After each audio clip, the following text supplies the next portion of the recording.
I can't believe I'm having to do this for the second time in 3 months. But I felt compelled to mark the passing of an online acquaintance who I've known since 2003. I never heard his voice on a phone. I never saw his face in a video. I never got to shake his hand in person. I knew him only through my connections online. It is rather ironic, then, that many more people would recognize him by his art than they would by his name. A name which, much like my own real last name, is not as easy to pronounce as it seems at first. And Laura, I do apologize for not asking you in advance. Shame on me for being lazy there. But saying the name Ric Quiroz is how I've always thought of it in my mind when I saw it. As I've mentioned numerous times now in previous vlog entries, I've been looking for ways to introduce topics which are different from what I usually talk about on Collection DX, and indeed even on my own YouTube channel. I've been looking for not necessarily a change of tone or anything like that, but just the ability to bring up topics that are different, to give you a little more flavor of my character, things I'm interested in, things I dislike, blah blah blah blah. Originally, I had wanted to do this by posting the video tribute to Ric's online work, which, as I mentioned previously, got held up in the rules and regulations of YouTube's copyright usage policy, whatever you want to call it. And so, unfortunately, that was delayed by several months. But I suppose I no longer have an excuse not to bring it up. At this point, it is really my fear of the reactions of how other people will react to discovering this about me. And this is something that I've continued to keep secret ever since the late 1990s. So this is a big deal for me. And having to bring it up for me is a very delicate procedure. But if I insist on doing a vlog entry on the death of Ric Quiroz, then I suppose some background material would be necessary to tell you how I came to know this guy's work. I don't know, I'll bring it up at a later time if you guys bug me about it enough. I first discovered Ric's work in 2003 when I was a member of an online forum known as the Sea Tales Discussion Board, which unfortunately is no longer there for technical and financial reasons.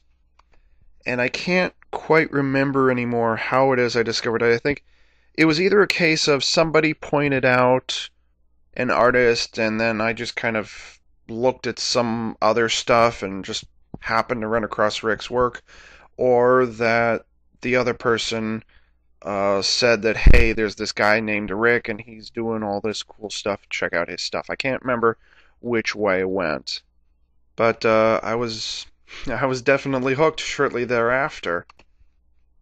Just to let you know what's going on, I don't read comic books. I don't read graphic novels. I've never been able to get into it. My parents knew I wasn't into it, but they wanted to see how I would react to them when I was 10 or 11, I think. They gave me 3 or 4 issues of Batman. I can't remember what they were, and I don't have them, obviously. But they gave them to me just to see what I would do. And I just kind of flipped through it and, yeah, okay, this is kind of interesting, whatever. So I've never been into comic books. It's just not my thing. I prefer seeing my action heroes up on the big screen, or even in a book. So when I said that I was interested in Ric's work, which to my untrained eye looks very much like comic book work, for me that was saying something. It had more humor to it. It just had a lot of emotion going through it that typically pictures of this sort usually don't have. It's just kind of, hey, there's a mermaid, and hey, there's a lamia, and that's it. And they're just kind of doing their thing, whatever. But with Ric's work, it just seemed to have more emotion to it, more attitude, more I don't know what you could call it. Whatever it is, it's the thing that hooked me onto it, and I was impressed enough to follow his work for many, many years thereafter. And the other mer-philes on C-Tails obviously recognize this. And I think I kind of just started doing it on my own, but every time that Rick would put up an eBay auction for a commission or an original print or an original piece that he had done, a thread on the SDB saying, "Hey, look, Rick has new stuff," and everybody come around, "Oh, that looks good. Oh, that's okay." And through whatever unofficial means and ways, I ended up kind of becoming Rick's unofficial liaison to the C-Tails community. And I ended up doing that until early 2008 when he was forced to retire. And even today, now that he is gone, I will continue to be a proponent for his work. Hell, I mean, I'm running 2 Yahoo groups dedicated to nothing but his artwork. It's the Land of Quiroz and the Waters of Quiroz.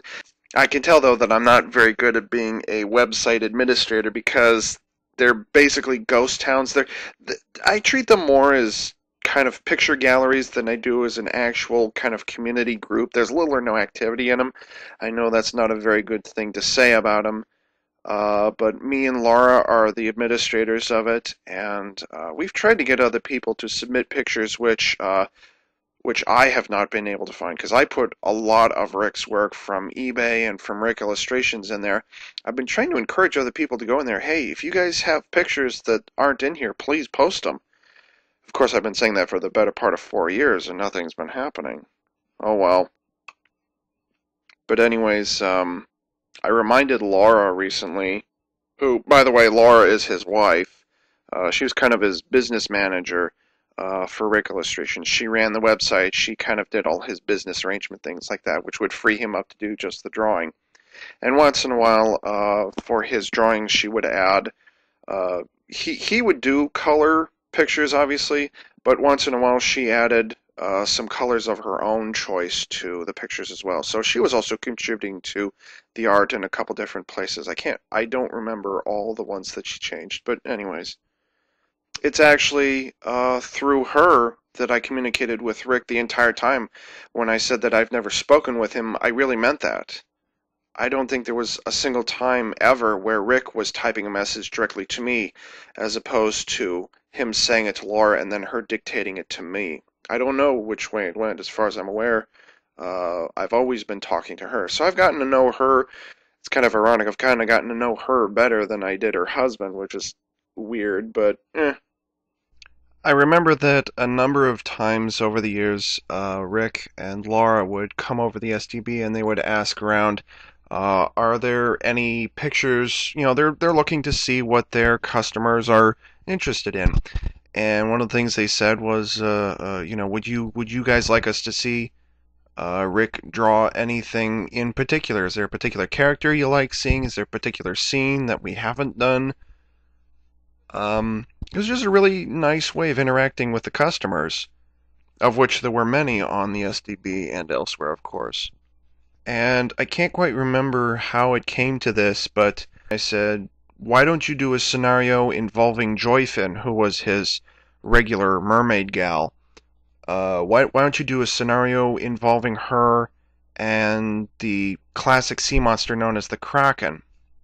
And they said, sure, we'll see what we can do. And lo and behold, a couple of weeks later, on eBay, I saw a picture entitled Escape from the Kraken, which had the exact same scenario. You had Joyfin in the foreground, and then you had a wooden sailing ship in the background being torn up by the Kraken.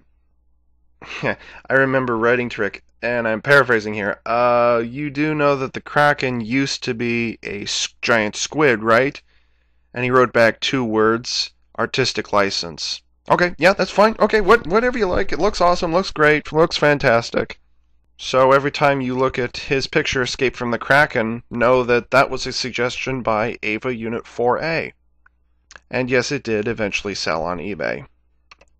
I didn't make many suggestions, but around 2005, I started getting into my Cecilia phase, which I haven't quite gotten out of yet, which is no problem, of course. And I told Rick, when in pictures when a mermaid has her tail up overhead. You know, she's laying on her stomach and her tail's up over her head, or she's lying on her back and her tail's up in the air. It's kind of like she's waving to you with her fins, like, "Hi, I'm over here. Come on over."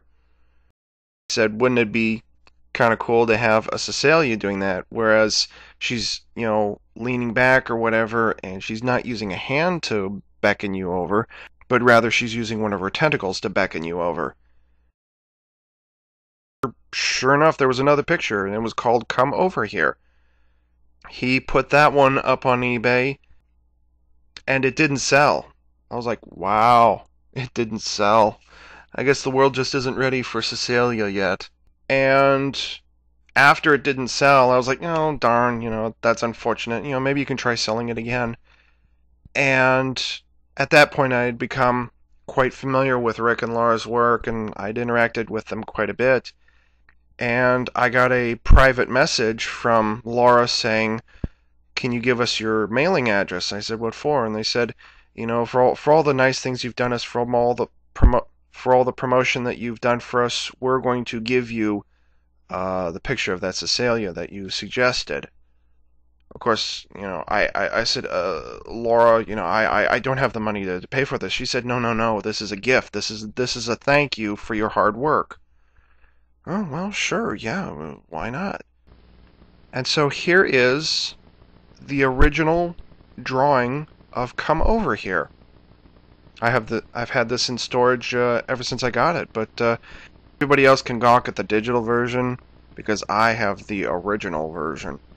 And this also shows you how big Rick's work was. I think he did do some larger stuff, but typically he just worked on an 8.5 by 11. Also in 2005, my sister was graduating from high school. Of course, I wanted to get a graduation present for her. I had always known that Rick was a professional cartoon artist, but I hadn't really bothered asking up to that point what it is that he did. And I said, "Hey, can I get a resume or something like that?" Because Rick Illustrations did not have his resume up there at the time. And you should have seen my jaw hit the floor when I realized what it is that this guy had done for the last 20 years. And this is just a sample of some of the projects that he worked on, and the jobs for some of these projects were different each time. But anyways, this guy, ladies and gentlemen, and this is how you would know his work rather than his name. Ric Quiroz worked on Captain Planet and the Planeteers. He worked on G.I. Joe. He worked on Super Mario Brothers. He worked on X-Men, The Critic, which was more of an adult comedy. It was like a precursor to Family Guy. He worked on Family Guy also, by the way, just the first season. He worked on Iron Man. He worked on the Fantastic Four. He worked on Earthworm Jim. And then, just to blow my mind just that much more, I found out that he had worked on two cartoons that I had thoroughly enjoyed when I was a kid, Animaniacs and Pinky and the Brain, for which he received 2 Emmy Award certificates for his work in 1998. Ladies and gentlemen, this guy is an Emmy Award recipient. That's how good he was at what he did. That right there. So I found out he works on Animaniacs. Oh my god!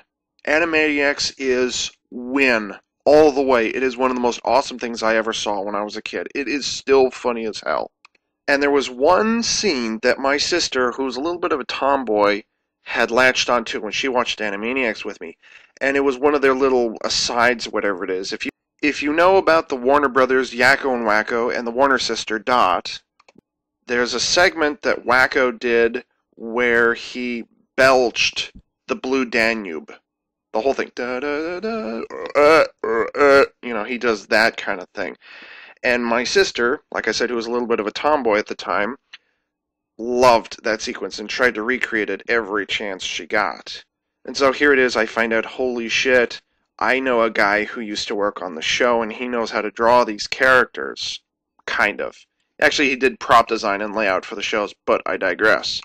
And I asked Rick, "Hey, could you recreate this scene in a commission for me?" And he did it.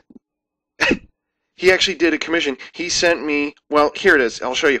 I've got these 2 line drawings that he did of the concept stuff And this is what it kind of what it initially looked like. It's very much the scene that happens, you've got Wacko sitting in the middle of there doing his thing, and then you've got Dot coming in with the mouthwash and floss and the most important ingredient, Coca-Cola. Because, where else is he getting all this gas from? And that is still one of the funniest things I've ever seen. And I can't believe it. He actually drew this out for me. I was so honored and so thrilled. And by the way, Laura, I don't think I told you this or not, but my sister loved that picture. I probably said it to you in email, but it's definitely worth repeating. She loved that picture. It was one of the funniest things to see her get that thing. If you know the word Cecilia, which is different from the name Cecilia, by the way, they're spelled differently and they have two completely different meanings. If you've heard the word Cecilia before, then you actually have me and the good folks over at the C-Tales discussion board to thank for it. This word came out of one of many discussions that we'd had in the past about what do we call the name of the species that Ursula is? The sea witch from Disney's Little Mermaid. What is her species? Because sea witch is a title.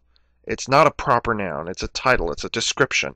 But it's not the name of a species. What do we call her? And eventually we figured out, well, we'll call them Cecilia. And for, 4 days, I think, one of the ranking members of the SDB created the Wikipedia article for Cecilia. And then I spent 3 days populating it with all kinds of trivia and interesting stuff and blah, blah, blah, blah, blah. If you look up the word Cecilia on just a random Google search, you can't find it on Wikipedia anymore, but if you look at the wiki wannabes, the bootleg Wikipedias that are located throughout the internet, you will find the original version, the original format of what that article looked like. Anyways, long story short, I knew that when we created this article, we would need to have a visual representation of a Cecilia, some sort of basic, informal, inoffensive visual representation of a Sicilian. Just casual, nice, whatever, blah, blah, blah. And so I asked Rick if he would do a commission of an original picture that we could stick up in there. I couldn't do it because I didn't have a membership, but I knew someone else who could. And Rick said, yeah, sure, I'll do it. In late October 2007, I took a 14 or 16 day trip along with my parents, my younger sister, and a group of people from their church over to Europe for 16 days, and we toured some rather large churches, some rather large Catholic and Protestant churches, basically following the path of the German monk Martin Luther, for whom the Lutheran denomination is named. And it was pretty eye-opening, and it was a pretty wonderful trip. But anyways, I came back with a rather serious stomach flu, by the way, which I got in Rome. By the way, when somebody says, when in Rome, do as the Romans do, turn around, get right in their face, and say, shut up! Because I did as the Romans did in Rome, and I got a stomach flu from it. So, thanks for that. So I was on my ass for a couple more days after the trip, and it took me a little longer to get to my email, whatever it was. And I looked in there, and oh, there's an email from Laura. That's nice. Haven't heard from her for a couple of weeks. And Laura informed me that Rick had been diagnosed with amyotrophic lateral sclerosis, ALS, which is also known as Lou Gehrig's disease. This is a debilitating neurological disorder where you lose conscious control of all your muscles and you develop an uncontrollable and unquenchable shiver throughout your entire body. Any muscle that you can consciously control, your fingers, your legs, your mouth, your eyelids, anything and everything you have conscious control over, this thing just goes into you, and it's relentless. We don't know what causes it. There's no cure for it, and it is lethal within 2 to 5 years. There are a very, very few who say they've been cured of it, but 99% of patients die from this thing. And I was just devastated from this because this is an artist that I've become rather friendly with in the last 4 or 5 years. I came to appreciate the stuff that he did, and he really listened to us, and he'd become a member of the Sea Tales family. So that was a pretty hard thing to deal with. Of course, I cannot imagine even in the slightest what Laura and Rick had to go through for the last 4 years now. I mean, I will say thank God that it is over for Rick, even if I am upset that he is gone. But anyways, I'm getting slightly off topic here. So I received the word that he had been diagnosed with ALS. That was devastating. And he only has a limited amount of time because eventually he's not going to be able to control his hands. He's not going to be able to control his body. What a humiliating, degrading fate for someone who was so talented, someone who depended so entirely on their mind, on their eyes, and on their hands for their craft. To have that slowly taken away from them, that's fucking ridiculous. That's crazy. But I learned that just before the ALS forced him to retire in January 2008, the very last drawing that Rick ever made was that Cecilia commission, which ironically never made it onto Wikipedia. Instead, Laura said in order to create funding for helping to make Rick's transition as comfortable as possible, she was going to auction it off on eBay. And I said, yeah, that's fine. I completely understand. As a matter of fact, only a couple of days ago, I learned that it has not been auctioned off, and she's going to mail it to me. So that's two that I owe her and Rick for. Honestly, I don't know what to say, but wow. What a way to go. Jesus. Wow, I have talked and talked and talked. I wish I had more time to work with. Actually, I'm not sure if I'm going to be able to publish this whole thing. I'm probably going to have to do some editing down because I'm not quite sure how much time I have available on my YouTube channel. But that's been my history with Rick and Laura Quiroz. Quiroz? I don't know how to say your name. I'm sorry. I'm not trying to be mean. I'm not trying to be rude. I can't. I don't know how to say it. I suppose I'm not sure what I can say about this. I do wish that I had known Rick better, and I'm sure I'll get to know Laura a little better, even though I'm like 2,000 miles away. But I don't know if I should feel bad that I didn't know him, or should I feel bad that I knew so little about him and that I should know more.